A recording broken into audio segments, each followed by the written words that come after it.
til að talamálið sé vel tekið og að viðurkennt sé að námskeiðin eru aðeins eitt skref í að læra íslensku. Takk fyrir.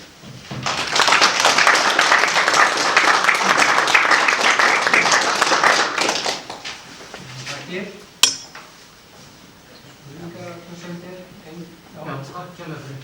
Þú nefndir að þegar fólk breytir sig á íslensku þá er það stundum jákvæðleikur að reyna, en líka klaufalegar aðferðslu eða klaufalegar leiðréttingar. En það er ekki líka viðbrögð, það tala við mér til baki, ég prófa að tala íslensku og þá er talað við mig á ensku. Jú, ég bara kann ekki tala um að það er stór þáttur sem ég hef viljað tala um samt enskuna, en ég ákvað bara að tala ekki um það, en það er alltaf meira og meira núna. Það er sérstaklega síðasta ári, og þú erum að fylgjast með það svolítið lengi að skoða þetta, að það er mjög stað aukist mjög mikið að fólk kvartar yfir því að þegar það reynir að tala íslensku þá þau svarað ensku.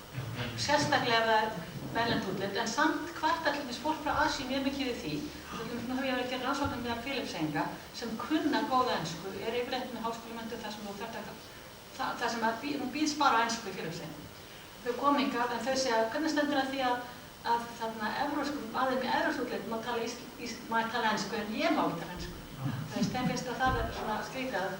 Það er svolítið allast þess að þau tala íslensku meðan einhver starfsmaður í Ísland sem er frá Bretland eða Bandaríkjunum má tala ensku. Skilja hvað meina. En það er svona margt þar líka sem er áhugavert.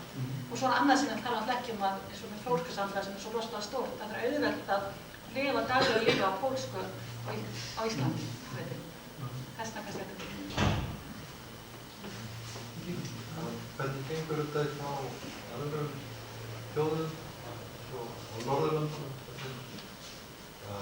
Já, það er bara svolítið ólíka stefnur á Norðurlöndunum. Það er eitt sem talaði um ekki mér með þess að strika yfir hérna, að þessi krafa, það er til stefnu í Danmörku, hefur miklu verið svo að þú þarft að læra málið til þess að fá réttindi, meðan til þess í Svíþjóð meira áhersla verið að þú hafir ákveðin réttindi, og þeir eru boðað að taka, það er ekki skylda að taka námskeið í málinu, skilurðu.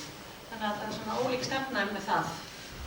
En þarna, það er margir að vera að bera saman þessu ólíkir straumar sem hafa komið hingað og til þarna Norðurlandana og þeir náttúrulega voru að fá vinnutengda flutninga miklu meira bara á 7. áratugnum og 7. áratugnum. Þannig að það er kannski svolítið að bera nákvæmlega saman. En þeir hafa miklu meira framboð öll Norðurlönd heldur en við á námskeiðum og efni, kennsluefni. Þannig að það er bara, þegar við erum að tala um að fólk taka 100 tíma, menn þú þeir býðskast í 1000 tímar en þú lærir ekkert mála á 150 tímum stundum, það er ekki verið. Þannig að það sem við þurfum að læra kannski á Norðurlöndum er bara að hafa miklu meira framboð námskeiðum, hafa meira opið, gera fólki kleift að læra. Takk fyrir það.